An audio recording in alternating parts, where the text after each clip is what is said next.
Hello बच्चों, तो चलिए इस प्रश्न को पढ़ते हैं। सिद्ध कीजिए कि सदिश ए सदिश तथा बी सदिश लंबवत हैं यदि ए सदिश प्लस बी सदिश के मापांक का वर्ग बराबर ए सदिश के मापांक का वर्ग प्लस में बी सदिश के मापांक का वर्ग।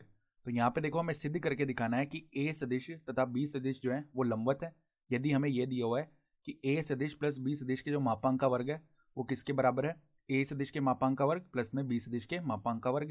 तो प्रश्न में आगे बढ़ने से पहले इस प्रश्न से संबंधित जो मुख्य अवधारणा है उसकी हम चर्चा कर लेते हैं। तो देखो, मुख्य अवधारणा देखो क्या आ जाएगी। यदि यदि दो सदिश P सदिश व Q सदिश परस्पर लंबवत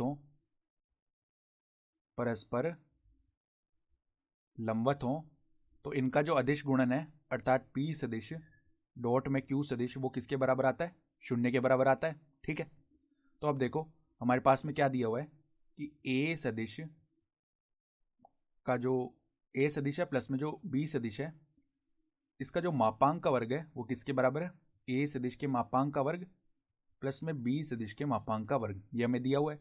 तो अब देखो यहाँ पे ये वर्ग खोलते हैं बाएं पक्ष में, तो किस प्रकार से खुलेगा, जिस प्रकार देखो पहले क्या होगा, A सदिश के मापांक का वर्ग हो जाएगा, ठीक है, प्लस में B सदिश के मापांक का वर्ग हो जाएगा, ठीक है, फिर प्लस में क्या होगा, 2 गुणा में A सदिश डॉट में B सदिश, ठीक है, ये आ जाएगा, ठीक है, ये बन गया।